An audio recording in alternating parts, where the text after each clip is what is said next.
November 12th, 1965. 2:37 hours, somewhere above the Rung Sat Special Zone, South Vietnam. The Huey's rotors beat a slow, deliberate rhythm through the humid night air, barely above idle speed. Inside the cargo bay, CIA operative Edward Lansdale pressed his headset tight against his ears, listening. Not to the radio chatter or the engine, but to the sound bleeding from the jury-rigged speakers bolted to the helicopter's exterior mounting points. A woman's voice, wailing, crying out in Vietnamese through layers of reverb and distortion that made it sound like it was coming from everywhere and nowhere at once. Em oi! An joy qua! An lan qua! Brother, I'm so hungry. I'm so cold. The Army warrant officer at the controls, Chief Warrant Officer too, Michael Chen, glanced back over his shoulder. His face, illuminated by the red glow of the instrument panel, showed the kind of expression a man wears when he's not entirely sure whether he's part of something brilliant or insane. "Volume good, Mr. Lansdale?" Chen's voice crackled through the intercom. Lansdale gave a thumbs up, then motioned for more altitude. The Huey climbed to 800 feet, maintaining its slow drift over the dense jungle canopy. Below them, invisible in the absolute darkness of the Vietnamese night, lay a suspected Viet Cong base camp. Intelligence reports indicated at least 2 companies, maybe 300 men, were using the area as a staging ground for operations against Saigon's southern approaches. Those men were about to have a very bad night. The tape continued. More voices now, men screaming, children crying. All of it processed through effects that Lansdale had personally supervised at a studio in Saigon, adding layers of echo, strange harmonics, and subsonic frequencies that seemed to make the air itself vibrate with wrongness. This was Operation Wandering Soul. And if Lansdale was right about Vietnamese folk beliefs, and he was usually right about these things, it was about to become the Viet Cong's worst nightmare. Lansdale was 57 years old, with thinning gray hair and the lean build of a man who'd spent decades moving through hostile territory on nerve and wit, rather than firepower. He'd cut his teeth in the Philippines after World War II, turning the tide against the Huck insurgency through psychological warfare so effective that it became legend in intelligence circles. He understood something that most American military planners didn't. In a guerrilla war, the battlefield inside a man's head was more important than any piece of ground. And he knew that the Vietnamese, both North and South, held certain beliefs with absolute conviction. One of those beliefs was that the spirits of the dead who weren't properly buried, whose bones weren't returned to ancestral land, were doomed to wander eternally. These Matai, or Mada, were not peaceful ghosts. They were angry, hungry things that brought misfortune and death to anyone who encountered them. They wailed in the darkness. They called out to the living. And they were especially active in places where violent death had occurred. Places, for instance, like the jungle below. "We're in position," Chen reported, "making first pass." The Huey banked gently, beginning a wide circuit around the target area. The wailing grew louder, then softer, then louder again as the aircraft's directional speakers swept across different sections of jungle. Lansdale had studied acoustic propagation for weeks, calculating exactly how sound would carry through the dense foliage, how it would bounce off the ground, how it would seem to move and shift. He wanted it to sound like the spirits were restless, searching, getting closer. In the cargo bay, Army Specialist Daniel Torres monitored a reel-to-reel tape deck, the machine bolted to a wooden platform that was itself strapped to the floor. Torres was 23 from El Paso and had been handpicked for this operation specifically because he didn't ask questions and could keep his mouth shut. "Tape's running smooth, sir," Torres reported. "No flutter, no wow." "Good. Switch to track 2 in 60 seconds. Track 2 was worse. Lansdale had recorded it himself, working with a Vietnamese linguist who understood the old stories. It was the voice of a father calling for his son, begging him to come home, describing the cold and darkness of death. But woven into the message were specific references to the Rung Sat, to recent battles, to units that had operated in this area. The idea was simple but devastating. Make the Viet Cong believe their dead comrades were wandering, suffering, unable to rest. Make them believe that dying here, in this place, far from home and family, meant eternal torment. Make them afraid. The helicopter completed its first circuit. Below, in the darkness, Lansdale imagined young men, boys, Really, some of them, sitting up in their hammocks, listening, trying to identify what they were hearing, trying to convince themselves it was just an American trick, psychological warfare, nothing more, but doubt would creep in because they'd heard the stories all their lives, because their grandmothers had warned them, because somewhere deep in the primitive core of the human brain, certain sounds triggered responses that no amount of Marxist ideology could completely suppress. Chen keyed his mic. "Mr. Lansdale, we've got about 40 minutes of fuel for this op. Ground station is tracking us. No radar contacts, no visible threats. Continue the pattern. I want 4 complete circuits, varying the altitude between 600 and 1,000 feet. Make it unpredictable." "Copy that." The tape switched over. Now the father's voice filled the night, echoing through the jungle, seeming to come from the trees themselves. Lansdale pulled out a small notebook and made an entry by the light of a red-filtered flashlight. This was night 3 of the operation. They'd been hitting this area and 2 others on rotating schedules, never predictable, always in the darkest hours between midnight and dawn. The results were starting to come in. 3 defectors so far, all citing the ghost sounds as a factor in their decision to leave. One had walked into a marine outpost near the coast, unarmed, hands up, asking for the Chiu Hoi program, the open arms amnesty initiative for Viet Cong who wanted to surrender. 3 defectors didn't sound like much, but Lansdale was playing a longer game. He knew how rumors spread in the close confines of guerrilla units. He knew how superstition could multiply faster than any military intelligence report. One man tells another who tells 3 more, and soon you have an entire company that's afraid to sleep at night. And fear was exhausting. Fear eroded morale. Fear made men make mistakes. The Huey banked into its second pass, and the wailing began again. Edward Lansdale had learned the art of psychological warfare from an unlikely source: advertising. Before the war, before the CIA, before he'd become the agency's resident expert on counterinsurgency, he'd worked in advertising in San Francisco. He understood something fundamental that most military men didn't: that human beings made decisions based on emotion first, rationalization second. You didn't defeat an insurgency with bigger bombs. You defeated it by making the insurgent believe that his cause was lost, that his suffering was meaningless, that the universe itself had turned against him. The Huey completed its second circuit and climbed to 900 feet. Below, in a clearing that thermal imaging had identified 2 days earlier, approximately 200 men were trying to sleep or trying not to listen. Lansdale checked his watch, 0312 hours, the darkest part of the night, when the human mind was most vulnerable to suggestion, when dreams and reality blurred together. "Sir," Torres said, adjusting his headphones, "the locals in Saigon, the ones who helped us make the recordings, they said this stuff is seriously bad juju. They wouldn't even handle the tapes without protective charms," Lansdale finished. "I know. That's exactly why it works." He'd been in country on and off since 1954, had spent years studying Vietnamese culture during his earlier work advising President Diem. He'd read the folk tales, attended the festivals, talked to priests and fortune tellers and old women who remembered the traditions from before the French came. He'd learned that Vietnam was a place where the spirit world wasn't an abstract concept but a daily reality. Ancestor worship wasn't superstition. It was the foundation of social order. Death wasn't an ending. It was a transition that had to be managed correctly or terrible things would happen. The Viet Cong were communist revolutionaries. Yes, they'd been trained in Marxist-Leninist ideology, taught to reject feudal superstitions.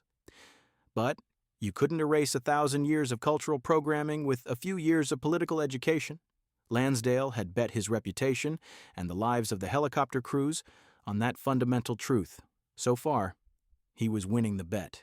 Chen's voice came through the headset. "Mr. Lansdale, I've got a question. Why the Rungsat specifically? Why not the Iron Triangle or up near the DMZ?" It was a good question. The Rungsat Special Zone was a mangrove swamp southeast of Saigon, a maze of tidal channels and mud flats that the Viet Cong used as a sanctuary. It was miserable terrain, hot, wet, crawling with leeches and mosquitoes, so remote that conventional military operations there were nearly impossible. "Because of the isolation," Lansdale said. VC units in the Iron Triangle can rotate back to Cambodia, talk to other units, get reinforced. Here, they're cut off. Rumor can't be checked against reality, and this place... He gestured at the darkness below. This place already feels haunted. We're just confirming what they already suspect. The truth was even more calculated than that. Lansdale had studied the defector reports, the captured documents, the intelligence summaries. He'd identified units with low morale, with recent casualties, with commanders who were having discipline problems. Those were the targets, not the hardcore cadres who'd been fighting since Dien Bien Phu, but the recent recruits, the draftees from the north, the southern boys who'd been recruited at gunpoint and were already looking for a way out. Operation Wandering Soul was designed to give them that way out, to give them an excuse that wouldn't make them look like cowards to their families. You didn't abandon your comrades because you were afraid of Americans. That was shameful. But if the spirits themselves were crying out, if the land itself was cursed, if the ghosts of your dead friends were warning you to flee, well, that was different. That was supernatural intervention, no shame in that. The tape clicked over to track 3. This one was pure atmosphere, wind sounds, distant thunder, and underneath it all, a subsonic rumble at 18 hertz, right at the frequency that could trigger feelings of unease and dread in humans. Lansdale had worked with an audio engineer who'd previously done horror movie soundtracks. The man had been enthusiastic about the project, treating it like an artistic challenge. "How long you think before they figure out it's us?" Torres asked. "They already know it's us," Lansdale said. "That's not the point. The point is making them feel it anyway. You can know intellectually that thunder is just atmospheric pressure, but you still feel small when it crashes overhead. Knowledge and feeling are different things." The Huey settled into its third pass, slightly lower this time, the speakers seeming to sweep across the jungle canopy like an invisible beam. Lansdale imagined the conversation happening below in whispered Vietnamese. "It's just the Americans, just propaganda." "Then why does it sound like my brother who died at Apback?" "It doesn't sound like him, it just sounds like a voice." "But what if..." That what if was worth more than 1,000 artillery shells. Through his headphones, Lansdale heard Chen communicating with a forward air controller circling at 15,000 feet, updating their position. The entire operation was being coordinated from the Studies and Observations Group compound in Saigon, where a lieutenant colonel named Robert Kingston was monitoring 3 simultaneous Wandering Soul missions across South Vietnam. This was just one small piece of Lansdale's larger psychological warfare campaign. At the same time, other teams were distributing specialized playing cards to ARVN soldiers and Marine units. The cards looked normal at first glance, standard deck, nothing unusual, but certain cards had been subtly marked with symbols that, according to planted rumors, indicated they'd been touched by fortune tellers who'd predicted Viet Cong defeats. The idea had come to Lansdale while watching Vietnamese soldiers gamble. They took their cards seriously, read meaning into the patterns, consulted fortune tellers about lucky and unlucky days. So Lansdale had given them marked cards, seeded the rumors, and let nature take its course. When ARVN soldiers won battles while carrying the special cards, word spread. When Viet Cong fighters found the cards on captured or dead American and ARVN soldiers, they kept them as souvenirs, not knowing they were carrying psychological time bombs. Some VC had started surrendering with the cards in their pockets, telling interrogators about the fortune teller's warning they'd received. Whether they'd actually received warnings or were just rationalizing their own decision to defect didn't matter. The story spread, and stories had power. "Fuel state is bingo in 15 minutes, Chen reported. "We need to start heading home." "One more circuit," Lansdale said. "Then we'll call it." The Huey banked again, and Lansdale watched the darkness below, wondering how many men were lying awake down there, listening, doubting, afraid, wondering how many would still be there when the sun came up. The woman's wailing voice came back, cycling through the playlist. Lansdale had recorded 6 different voices, all Vietnamese, all saying similar things with slight variations. The repetition was deliberate. He wanted it stuck in their heads, wanted them humming it in their sleep, wanted it to become the background noise of their deployment.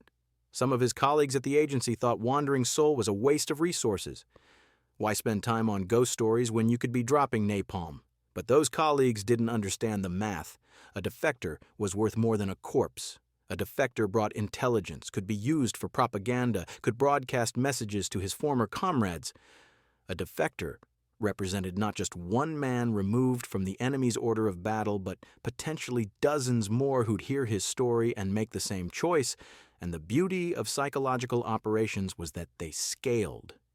The cost of this mission, helicopter fuel, crew time, tape production, was negligible compared to a single B-52 strike.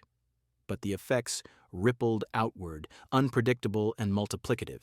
The Huey completed its final pass and turned east, toward the coast and the relative safety of Allied territory.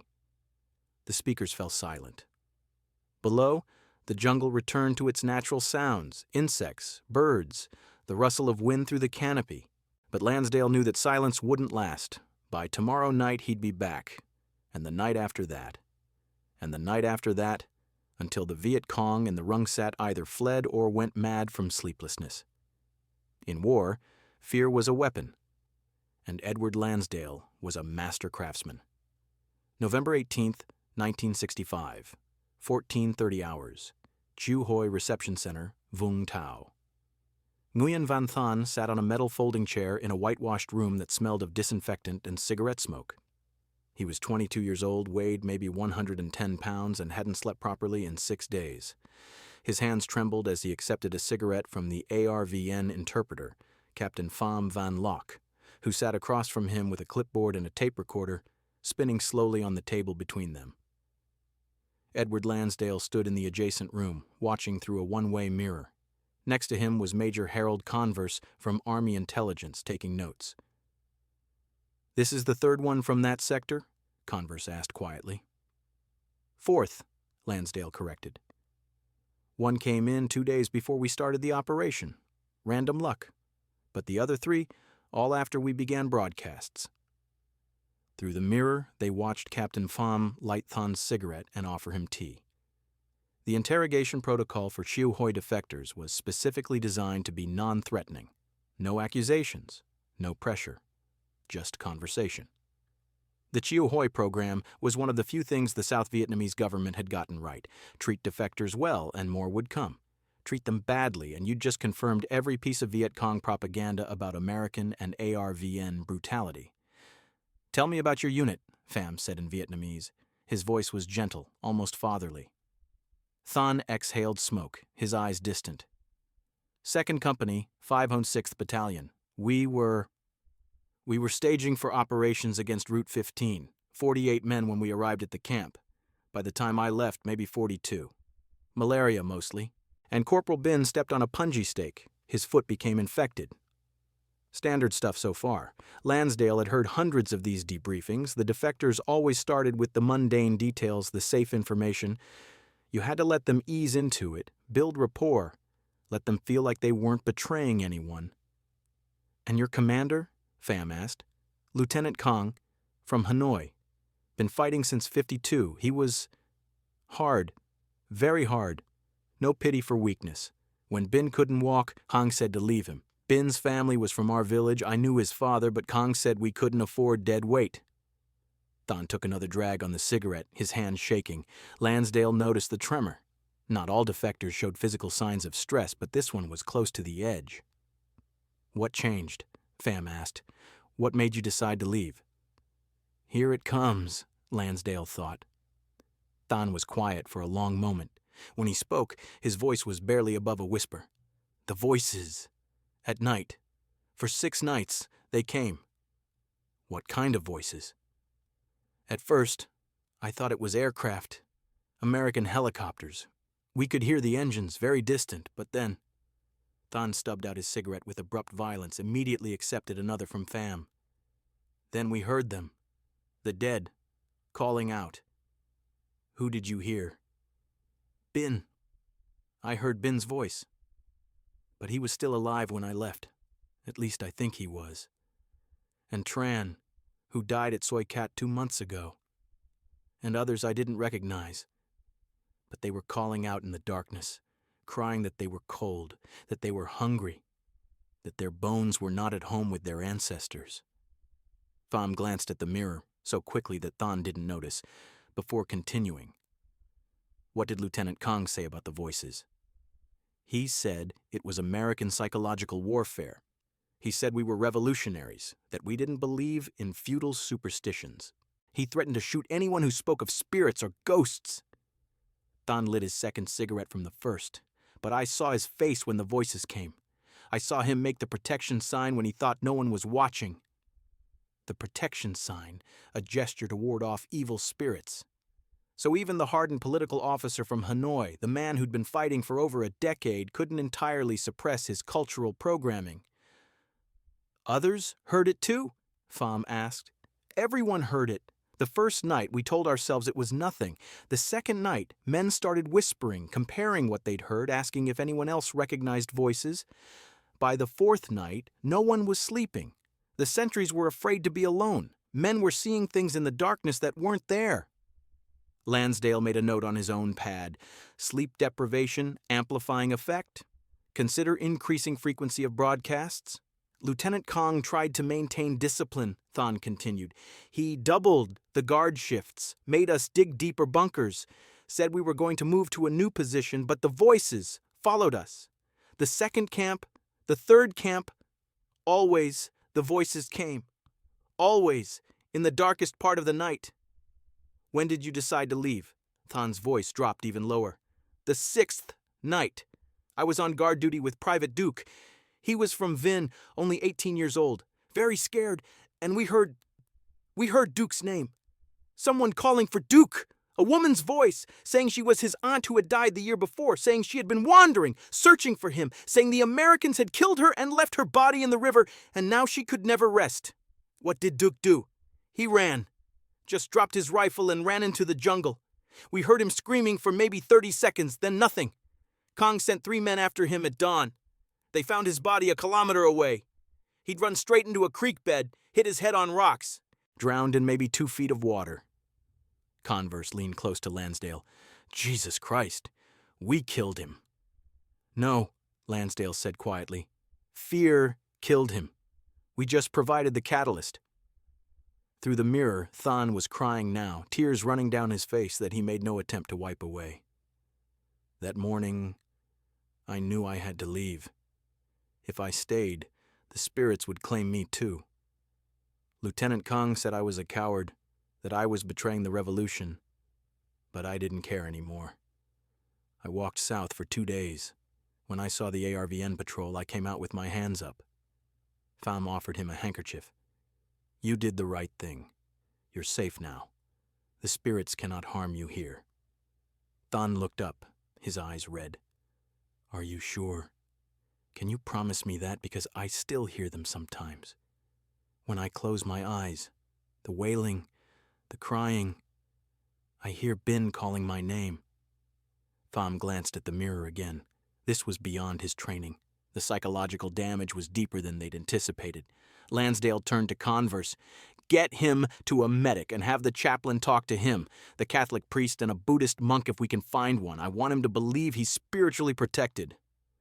You going to use him for broadcasts? Converse asked. Have him tell his story on radio? Eventually, but not yet. He's too fragile. We need him stable first, or he'll just sound crazy, and that'll hurt the program more than help it. They watched as Pham gently guided Thon to his feet and led him toward the door. The young man moved like someone much older, shoulders hunched, eyes darting to the corners of the room. As the door closed, Converse let out a long breath. Effective. I'll give you that. But Christ, Lansdale, that kid's gonna have nightmares for the rest of his life. Better nightmares than a shallow grave in the jungle, Lansdale said. He meant it too. Thon was alive. He would recover, eventually. He'd go through the Chiu Hoi program, maybe get trained as a Kit Carson scout, maybe just go home to his village and try to forget the war. But he would live. The alternative, staying with his unit, fighting until he died or was so badly wounded that death would have been preferable. That was the real nightmare. Lansdale collected his notes and headed for the door. I need to get back to Saigon. Kingston wants a briefing on the operation's progress, and I've got another mission to plan. Another wandering soul? No, something different. We're going to start distributing prophecies. Converse raised an eyebrow. Prophecies, old Vietnamese tradition. Nostradamus-style predictions, supposedly from ancient texts, predicting specific disasters for Viet Cong units on specific dates. We'll print them up, make them look authentic, distribute them through agents. Then we'll use tactical intelligence to make sure the predictions come true. That's... Converse paused, searching for the right word. That's diabolical.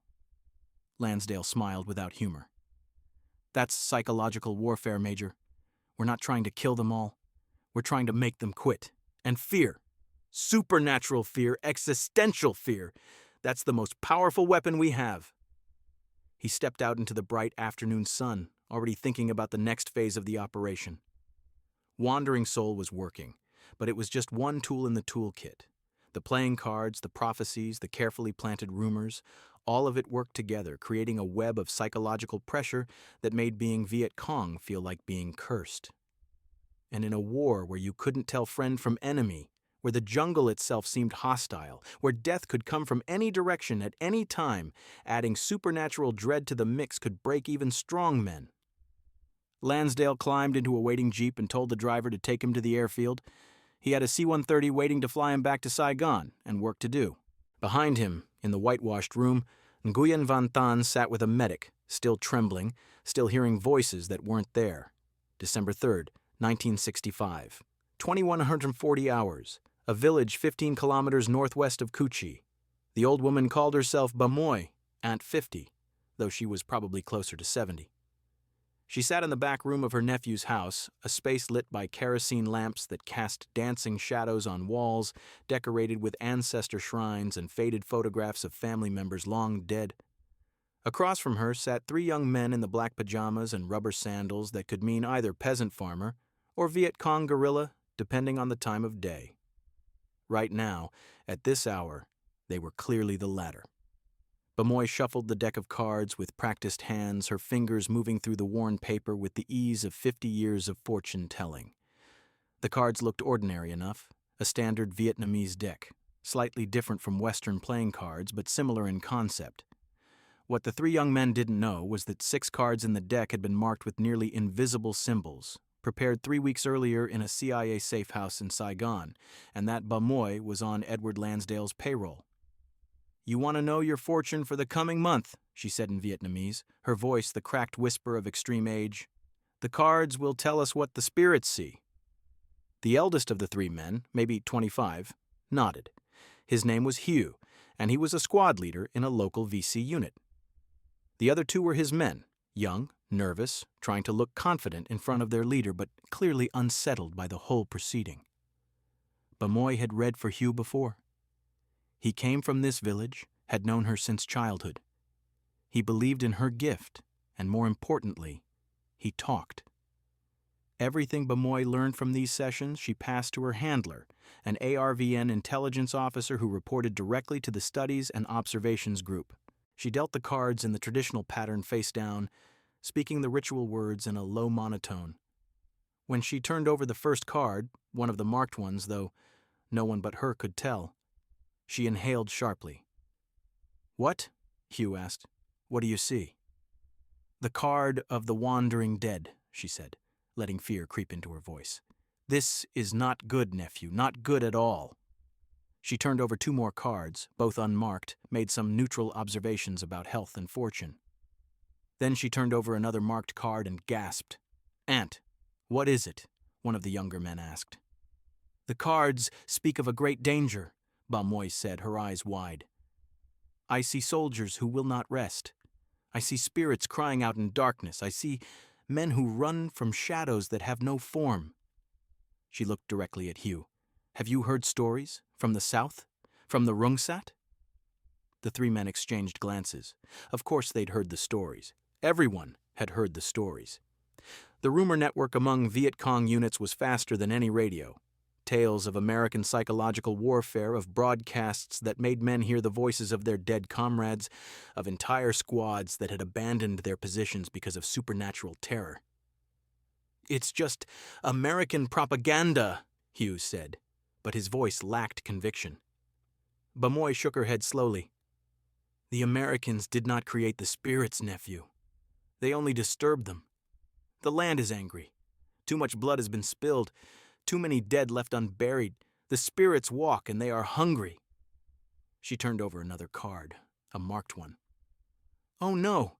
No, no, no." She actually pushed back from the table slightly. "What?" all three men asked simultaneously. "This card. I have never seen this combination before. The wandering dead, the broken sword, and the card of betrayal. Together they speak of—" She trailed off, as if too frightened to continue. "Speak of what?" Hugh demanded. "They speak of soldiers who carry death with them. Not death from bullets or bombs, but death from the spirit world. Anyone who fights alongside such men will be cursed. Their bullets will miss, their ambushes will fail, they will die far from home, and their spirits will wander forever." The youngest of the three men, barely 18, made the protection sign with his left hand, trying to hide the gesture from the others but not quite succeeding. Bamoy gathered up the cards slowly, her hands trembling. "I can do a cleansing ritual. It may help, but you must bring offerings, incense, rice, wine, paper money for the ancestors. And you must be careful, very careful, in the coming weeks." "When?" Hugh asked. "When is the danger greatest?" Bamoy consulted the cards again, though she already knew what she was going to say. Lansdale's instructions had been specific. Give them dates that corresponded with planned American operations. Make the prophecies self-fulfilling. "The cards say, between the 10th and 15th of this month. That is when the spirits are most restless.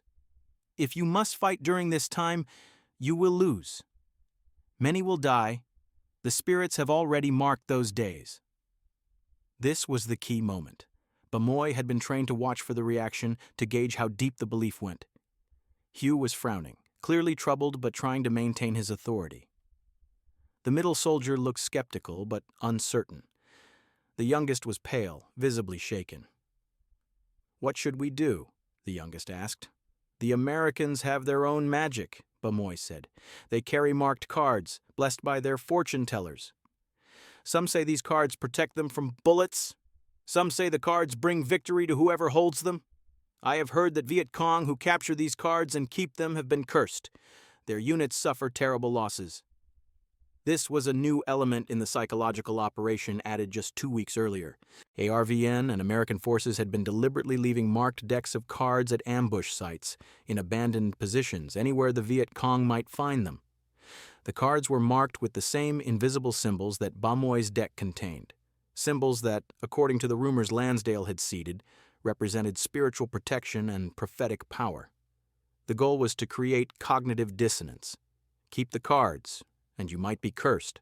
Throw them away, and you've destroyed a potentially powerful talisman. Give them to your political officer, and he'll punish you for superstitious thinking. There was no good option, and the uncertainty itself was corrosive to morale. "I've heard of these cards," Hugh said slowly. "Tran's unit found a deck after the ambush near Trang Bang. They kept them. 2 weeks later, they walked into a helicopter assault. 30 men. Only 8 survived. The cards warned them," Bamoy said, "but they did not understand the warning. This is the danger of foreign magic. It speaks in a language we do not know." She began wrapping her own deck in a silk cloth, making a production of it, treating the cards as sacred objects. "I will pray for you, nephews. I will burn incense and speak to your ancestors. But promise me, if you find these American cards, bring them to me. Do not keep them. Do not throw them away. Bring them here, and I will perform the proper rituals." The 3 men nodded, even Hugh. They left offerings, some dong notes, a few pisters, what they could afford, and departed into the night. Bamoy watched them go, then carefully removed the kerosene lamps and placed a small red cloth in the window. The signal. Within 20 minutes, a figure appeared at her back door. RVN Captain Vovan Keat, dressed in civilian clothes, slipped inside quietly. "Well?" he asked in a low voice. "They believed," Bamoy said, "especially the young one. And Hugh is troubled, though he tries to hide it. I gave them the dates, December 10th through 15th. Keat made notes in a small book. "And the cards?" "I planted the suggestion. If they find any, they'll bring them here instead of keeping them or destroying them. which means we'll know who's finding them and what they're doing with them. Keat nodded. This was the genius of Lansdale's operation. It wasn't just about spreading fear, but about creating an intelligence network.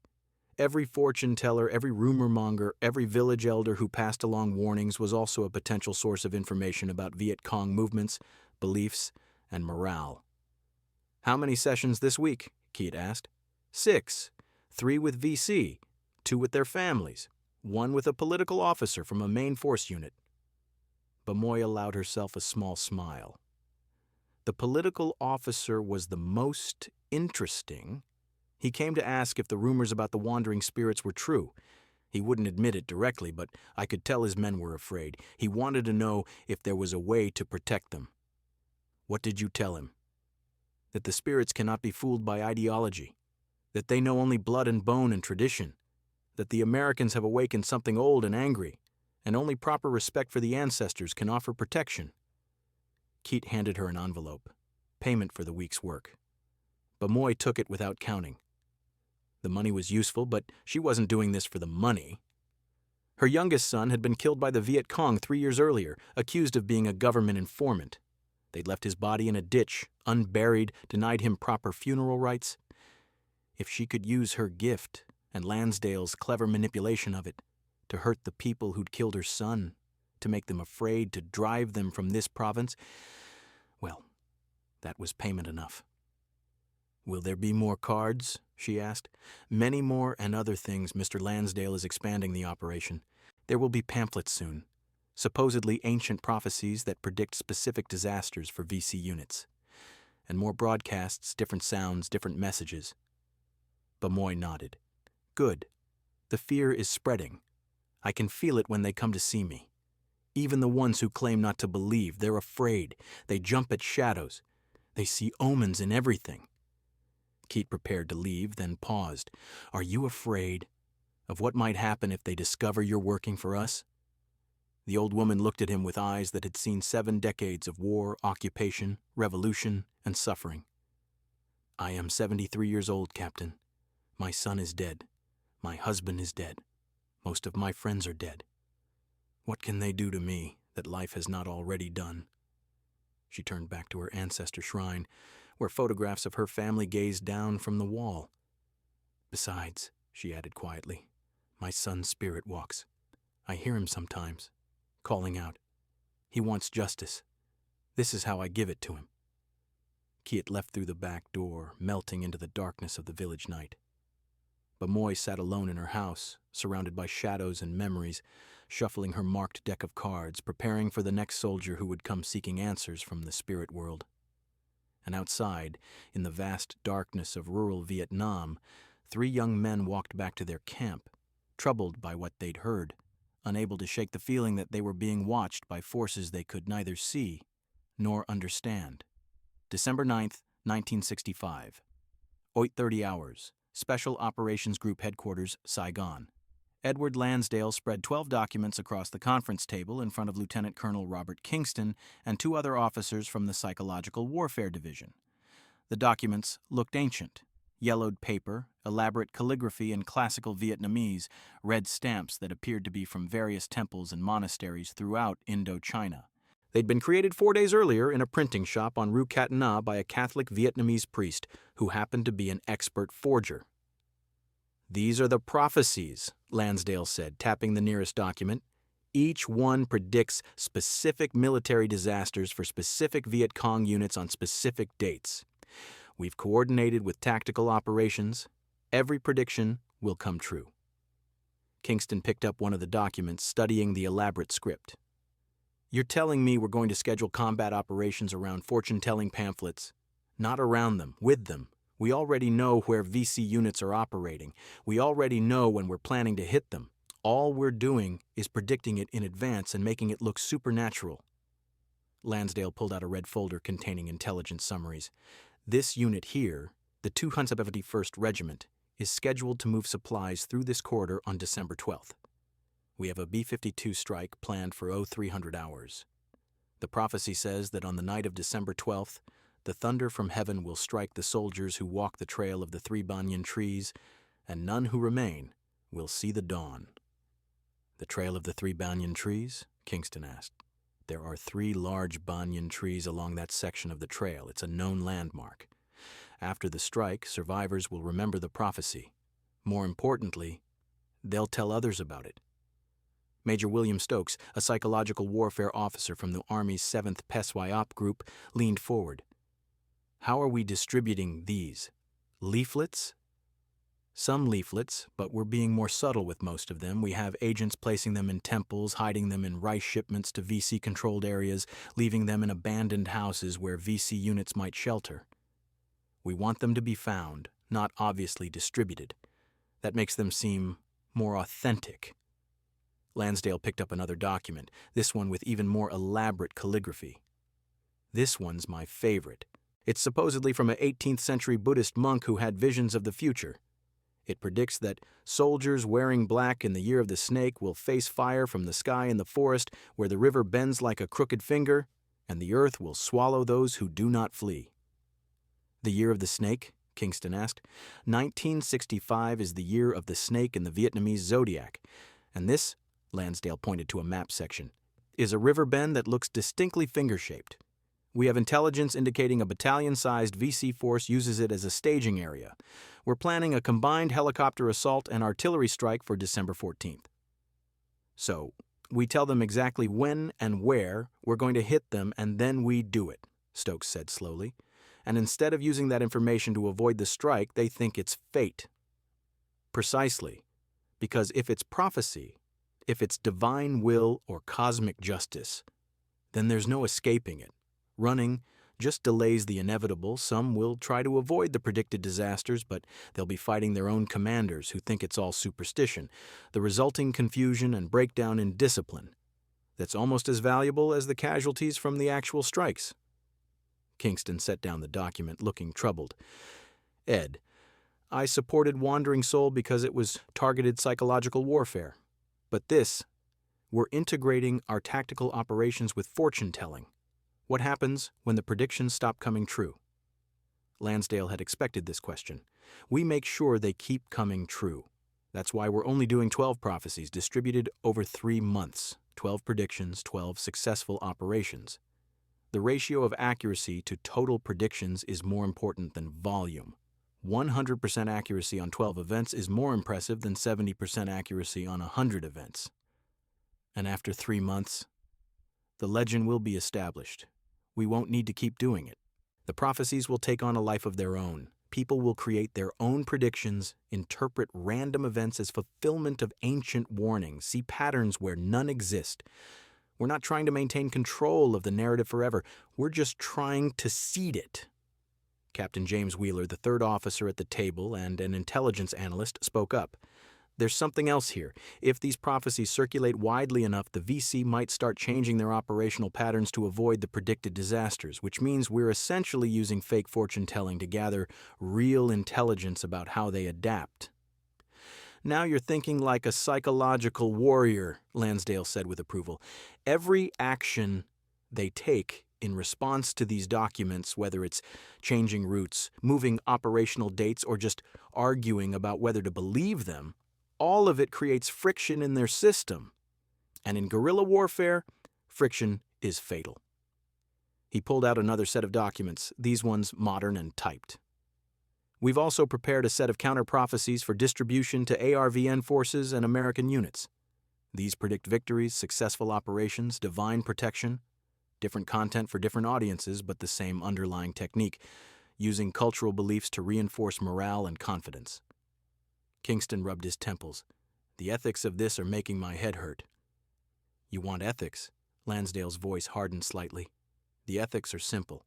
Every VC soldier who defects because he thinks he's cursed is one less soldier shooting at Americans and South Vietnamese.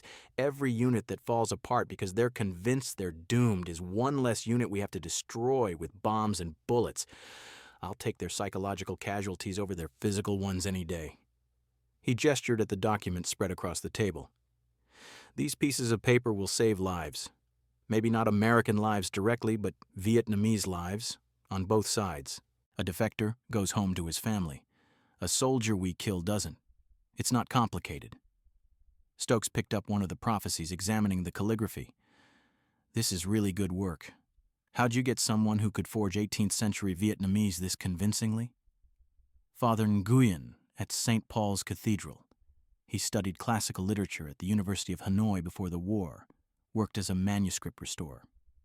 He was enthusiastic about the project, said he was using his scholarly skills for the greater good. A Catholic priest forging Buddhist prophecies, Kingston said with a dry laugh. Only in Vietnam. Only in psychological warfare, Lansdale corrected. Religion is just another tool in the kit. The VC use it. They exploit ancestor worship and spirit beliefs when it suits them, then denounce it as feudal superstition when it doesn't. We're just using the same cultural framework, more systematically. He began collecting the documents, carefully placing them back in folders. Distribution begins tomorrow. We have 12 agents positioned throughout 3 Corps who will start placing these in locations where VC units are likely to find them. We're also having Bamoy and 3 other fortune tellers we've recruited start referencing these prophecies in their readings. By the time the first prediction comes true on the 12th, the documents should have achieved wide circulation. And if someone exposes them as forgeries? Wheeler asked. They won't. We've aged the paper using techniques from museum conservation. We've used period-appropriate ink formulas. We've matched the calligraphic style to known 18th century manuscripts. Even if a VC political officer suspects they're fake, he can't prove it. And more importantly, his soldiers won't believe him. People believe what they want to believe, especially when it confirms their fears. Lansdale checked his watch. I need to get to Tan Son Nut. I'm flying up to Da Nang this afternoon to brief I Corps on implementing similar operations in their area of operations. Colonel Kingston, I'll need authorization to extend the Wandering Soul flights into Quang Nam Province. You'll have it by 1400 hours, Kingston said. He stood gathering his own notes. Ed, I hope you're right about all this. Because if it backfires, if these people figure out we're manipulating their beliefs this systematically, then we'll adapt, Lansdale said simply. That's what we do. The VC adapt, we adapt, they adapt again. It's an evolution arms race, and psychological warfare evolves faster than conventional tactics. The meeting broke up, officers heading to their various duties. Lansdale remained behind for a moment, looking at one of the prophecy documents still on the table. The elaborate calligraphy was beautiful. The forger had done exceptional work. It really did look like something from a monastery archive, like some ancient monk's vision of future suffering. The irony wasn't lost on Lansdale. He was using prophecy to predict events he was personally orchestrating. He was exploiting genuine beliefs to create artificial fear. He was turning culture itself into a weapon. But wars weren't won by having moral qualms. They were won by finding your enemy's vulnerabilities and exploiting them without mercy. And in Vietnam, where the line between physical and spiritual reality was porous, where a peasant farmer might be a guerrilla fighter and vice versa, where nothing was quite what it seemed, exploiting supernatural belief wasn't dirty pool. It was smart tactics. He picked up his briefcase and headed for the door. Outside, the Saigon afternoon was hot and humid, the streets full of military vehicles and motor scooters, the air thick with exhaust fumes and the smell of street food. Somewhere out in the jungle, soldiers in black pajamas were settling in for another night, another rotation of guard duty, another day of the endless war. And some of them, maybe, were whispering to each other about strange prophecies they'd heard, about predictions of doom, about whether the spirits were truly walking or whether it was all just American tricks. Either way, they were afraid. And fear was contagious. Lansdale climbed into a waiting staff car and told the driver to take him to the airfield. He had work to do. December 12th, 1965, Aero 245 hours, 30,000 feet above War Zone C. Inside the belly of the B-52 Stratofortress, Captain Dennis Morgan monitored the bombing computer while his crew ran through the final checklist before weapons release. They were 15 minutes from the target, a suspected supply route near the Cambodian border where intelligence indicated a regiment-sized Viet Cong force was moving ammunition and rice. Morgan had flown 23 missions over North and South Vietnam. This was his 4th Arc Light Strike, the code name for B-52 bombing runs over suspected enemy positions.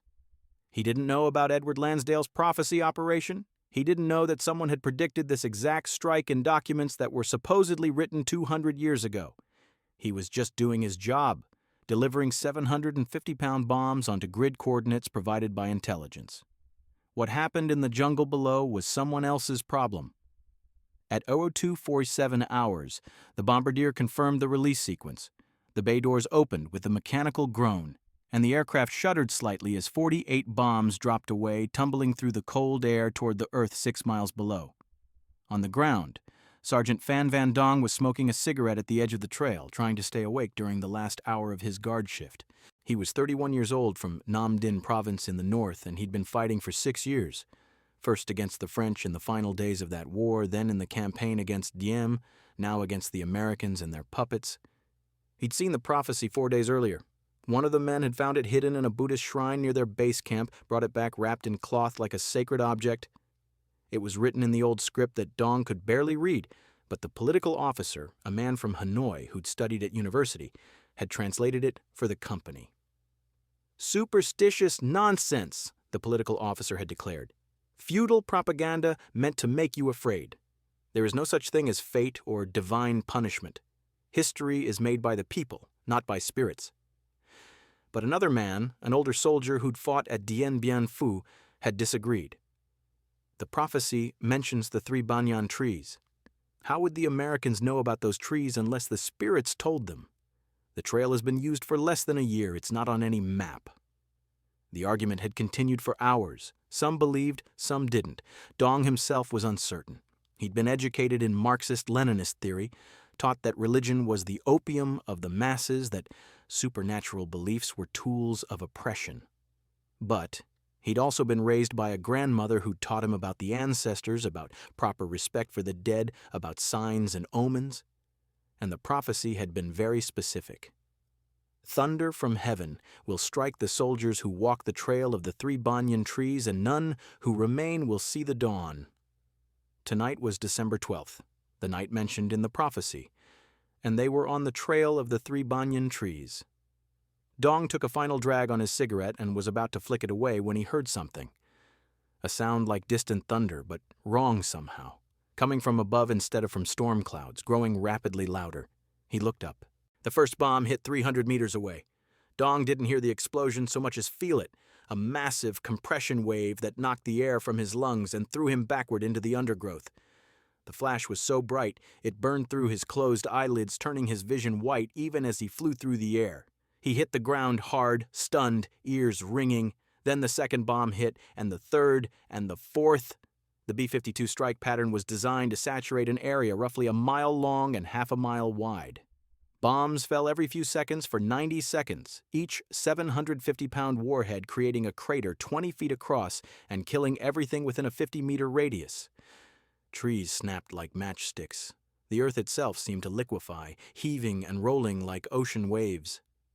Men who were in the direct blast radius simply ceased to exist, vaporized, torn apart at the molecular level by overpressure and fragmentation. Dong crawled through the chaos, deaf and blind, operating on pure survival instinct. Bombs continued to fall around him, each explosion creating a pulse of heat and pressure that felt like being beaten with invisible hammers. He couldn't breathe. The explosions were consuming all the oxygen, creating a vacuum that sucked the air from his lungs. He found a crater, freshly made, still smoking, and rolled into it, pressing himself flat against the earth. A bomb landed close enough that he felt the shockwave pass through his body, felt his internal organs compress and expand, felt blood vessels rupture in his nose and ears. Then, as suddenly as it had begun, it stopped. The silence afterward was absolute, or seemed absolute to Dong, whose eardrums had been ruptured by the overpressure. He lay in the crater, tasting blood, feeling the earth tremble with aftershocks from the bombardment. Slowly, cautiously, he lifted his head. The jungle was gone. Where there had been triple canopy forest, there was now a wasteland of splintered trees, smoking craters, and small fires. The trail of the 3 banyan trees, no longer existed. The trees themselves were gone, reduced to splinters and ash. Dong pulled himself out of the crater and stood on shaking legs. In the dim light of pre-dawn, he could see bodies. Parts of bodies, equipment scattered like children's toys, a rice bag hanging from a branch that shouldn't still exist, A boot with a foot still inside it. He stumbled forward, searching for survivors. The supply column had consisted of approximately 200 men. Dong found 6 who were still alive. 2 were so badly wounded they wouldn't survive the hour. The others were in varying states of shock, bleeding from ears and noses, unable to speak or barely able to stand. One of them was Private Huyn, a boy from the South who'd been drafted into the revolution 6 months earlier.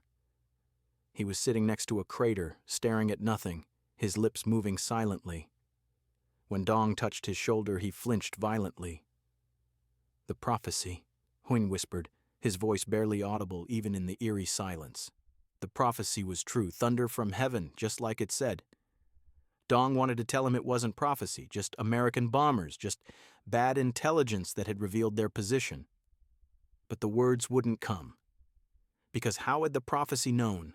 How had a document supposedly written 2 centuries ago predicted this exact night, this exact place, with such precision? As the sun rose, more survivors emerged from the devastation, men who'd been at the edge of the strike zone, who'd been thrown clear of the explosions, who'd been protected by terrain or pure luck. By full light, they'd found 37 alive out of 200. The political officer was not among the survivors. The senior surviving cadre was Lieutenant Tran, a logistics officer who'd never expected to command troops in combat. He stood in the center of the devastation, turning slowly, trying to comprehend the scale of the disaster. "We need to move," he said finally. "American reconnaissance will be here soon. They'll photograph the damage, maybe send ground troops to count bodies." But the men didn't move. They stood among the dead, staring at the destruction, and Dong could see it in their faces. The belief taking root, spreading like a disease. The prophecy had come true. Thunder from heaven had struck the trail of the 3 banyan trees. None who remained had seen the dawn, except those who'd been spared by whatever forces controlled such things. "It's not prophecy," Tran said, raising his voice. "It's just American bombing. They have reconnaissance aircraft. They track our movements. How did they know the date?" someone asked. "How did a document from 200 years ago know we'd be here on December 12th? Tran had no answer for that. They buried what bodies they could in shallow graves, gathered what salvageable equipment remained, and began moving west toward Cambodia. 37 men out of 200. The worst loss Dong had ever experienced, and he'd survived Ap Bak and half a dozen other firefights. But this was different. This felt different, because battles you could understand, tactics, weapons, mistakes, luck. But this felt like the universe itself had declared judgment. As they walked, Dong heard the whispers spreading through the group. The prophecy. The spirits. The curse. Men who'd been educated in dialectical materialism, who'd been trained to reject superstition, were now wondering if there were forces at work beyond politics and military science. And Dong wondered too. Because somewhere, someone had known, had written it down, had predicted with perfect accuracy what would happen on this night.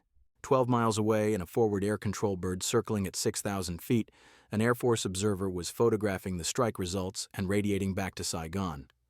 Arc light mission successful. Target heavily damaged. Estimate 85% casualties. Secondary explosions observed. Recommend immediate ground exploitation. And in Saigon, when Edward Lansdale heard the report, he made a note in his operations log. Prophecy 1. Fulfilled. Distribution of document 2 begins immediately. He didn't know about Sergeant Dong. Didn't know about the 37 survivors who would carry the story back to their parent unit, who would tell others, who would add their testimony to the growing legend that the Americans had somehow gained control of fate itself. But he would have been pleased, because that's exactly what psychological warfare was designed to do. Create effects that rippled outward far beyond the initial action, that multiplied through human psychology and culture, that turned a single bombing raid into a supernatural event that would be discussed in hushed voices throughout the Viet Cong's Southern Command. The prophecy had come true, and 11 more prophecies were waiting. January 28th, 1966. 16:15 hours. Chiu Hoi Reception Center, Bien Hoa. Edward Lansdale stood in the observation room watching the latest group of defectors. 17 men who'd arrived together over the past 48 hours, the largest single group surrender in Threed Corps during the entire month. They sat in the processing center's main hall, smoking cigarettes, drinking tea, looking exhausted and relieved in equal measure. Major Converse stood beside him, reading from a clipboard. That makes 432 Chio Hoi surrenders in the past 60 days, up from an average of 180 during the same period last year. And these aren't just low-level recruits anymore. We're getting squad leaders, platoon sergeants, even a couple of company political officers. What are they saying? Lansdale asked. What reasons are they giving?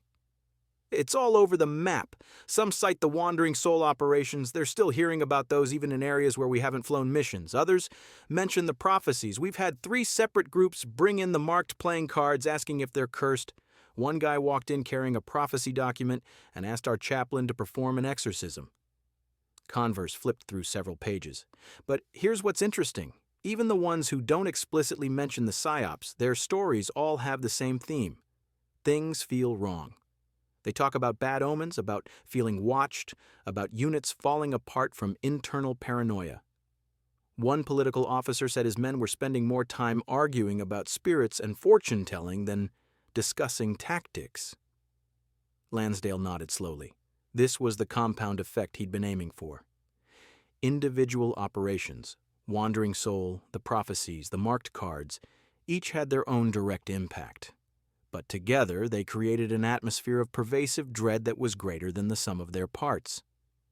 Tell me about the 17, he said, gesturing toward the hall. They're from the 274th Regiment, 5th VC Division. Main force unit, experienced fighters. They were staging for an offensive operation when 6 of the 12 prophecies came true in rapid succession. Their sister battalion got hit by the arc light strike on December 12th. Another company walked into an ARVN ambush on the exact date and location predicted in one of your documents. Then a supply cache they'd been using for months was destroyed by artillery, also predicted. Converse looked up from his notes. Their commander ordered them to ignore the prophecies, said anyone caught discussing them would be subject to disciplinary action. 3 days later, the commander was killed by a sniper. Random shot, pure chance, but it felt like divine judgment, Lansdale finished. Exactly. After that, the unit started falling apart. Men were refusing to go on patrol. Guard duty became impossible because people were too scared to be alone at night. When they heard about the Wandering Soul broadcasts happening in adjacent provinces, half the company decided to leave. These 17 made it to our lines. God knows how many others are trying to make their way out. Lansdale watched the defectors through the glass. They looked like any other Vietnamese peasants, thin, young, wearing the black pajamas and rubber sandals that were the uniform of rural Vietnam. Nothing marked them as enemy soldiers except the AK-47s and equipment they'd turned over at the gate. Have we interrogated them yet? Preliminary interviews only, but one of them, Sergeant Phan Van Dong, was actually present at the December 12th bombing. He survived the strike and has been telling everyone who will listen that the prophecy was true, that the Americans command supernatural forces. I want to talk to him, Lansdale said. 20 minutes later, Lansdale sat across from Sergeant Dong in a small interview room. The Vietnamese sergeant looked older than his 31 years, with deep lines around his eyes and gray streaking his black hair. His hands trembled slightly as he accepted a cigarette from the interpreter. Sergeant Dong, Lansdale began through the interpreter. I understand you experienced the arc light strike in December. Dong nodded, exhaling smoke. I was there, on the trail, when the thunder came from heaven. It wasn't thunder, it was bombs. American B-52 bombers. I know what bombs are, Dong said quietly. I've been fighting for 6 years. I know the difference between bombs and artillery and mortars. This was different. This was... He searched for words. This was what the prophecy said it would be. The prophecy was written by Americans, Lansdale said. It was created specifically to make you afraid. Dong looked at him directly for the first time. Then how did you know? How did you know we would be on that trail on that night? We only decided to use that route 3 days before. It wasn't on any map. The trail had only existed for 8 months. How did a prophecy written 200 years ago predict something that didn't exist until last year? It was a fair question. Lansdale had anticipated it. We have intelligence networks, agents, people who report your movements. I thought of that. But the document, I saw it, I held it, it was old. The paper was old, the ink was old, the writing was in classical script that only scholars can read. You're telling me Americans forged a perfect 200-year-old document, somehow got it into a Buddhist shrine in the middle of our territory, all to predict one bombing raid? Yes, Lansdale said simply. That's exactly what I'm telling you. Dong was quiet for a long moment, then he stubbed out his cigarette with careful precision. Maybe you're right. Maybe it was all American cleverness, American technology, American tricks. He looked up again, and Lansdale saw something in his eyes. Not fear, but exhaustion. Spiritual exhaustion. But it doesn't matter, because even if I know it was fake, even if I understand how you did it, I still can't sleep. I still hear the voices at night. I still see omens in everything. And if I feel this way, me, an educated man, a sergeant who's fought for 6 years, what do you think the younger soldiers feel? That's why you defected, Lansdale said. I defected because I realized I was more afraid of shadows than of bullets, because I couldn't tell any more what was real and what was American psychological warfare and what was actually supernatural. Everything got mixed together and He trailed off, then started again. I just wanted it to stop. The fear, the uncertainty, the feeling that the universe itself had turned hostile. Lansdale made notes while the interpreter translated. This was it. This was the essence of what his operation had achieved. Not just fear of specific threats, but a generalized anxiety that made fighting impossible, that eroded will more effectively than any weapon. What will you do now? Lansdale asked. Dong shrugged. Go through your program, maybe become a scout, help your army. Maybe just go home to my village and try to forget all of this. Does it matter? It matters to us. Every man who stops fighting is a success. Then you've succeeded with me. Dong accepted another cigarette. But tell me something, American. What happens when your own soldiers start hearing the broadcasts? What happens when they start believing in the prophecies? What happens when fear becomes a weapon that doesn't care whose side you're on? It was a question Lansdale had considered. The psychological operations were targeted, controlled, designed to affect specific enemy units. But he knew that fear had a way of spreading beyond intended boundaries. That once you weaponized belief itself, you couldn't completely control where it went. We manage it, he said. We educate our troops, maintain morale, keep perspective. Good luck with that, Dong said, because I've learned something these past months. Once you make men afraid of darkness, of voices, of their own beliefs, you can't unmake it. That fear lives in them, it follows them home, it never really ends. The interview concluded shortly after. Lansdale returned to the observation room where Converse was waiting. Well, Converse asked. He's broken, Lansdale said. Not just defeated, fundamentally broken at a psychological level. And he's not alone. The operation is working beyond our initial projections. Is that a good thing? Lansdale didn't answer immediately. He watched through the glass as Dong rejoined the other defectors, saw how they clustered around him, listening as he spoke. Spreading his story, amplifying the fear. It's an effective thing, he said finally. Whether it's good, that's above my pay grade. Over the next 3 months, the Chiu Hoi surrenders continued to climb. By April 1966, over 30,000 Viet Cong had defected through the program, not all because of Lansdale's operations, but the psychological warfare campaign had been a significant contributing factor. The prophecy documents continued to circulate, taking on legendary status. Fortune tellers throughout South Vietnam, some on the CIA payroll, some operating independently, incorporated the predictions into their readings. The Wandering Soul broadcasts became part of Vietnam War folklore, discussed in whispered conversations and official reports alike. The marked playing cards became collector's items among both sides, with elaborate theories about their significance and power. Some ARVN soldiers refused to go into combat without them. Some Viet Cong fighters carried them as talismans despite their political officers' prohibitions. The cards became a shared superstition that transcended ideological boundaries. And in the jungle, in the darkness, men on both sides heard sounds they couldn't explain and saw omens and things that meant nothing. Edward Lansdale's psychological warfare campaign didn't win the Vietnam War. Nothing was going to win that war, as it turned out. But it achieved something remarkable. It turned belief itself into a battlefield, culture into a weapon, and fear into an epidemic that spread faster than any disease.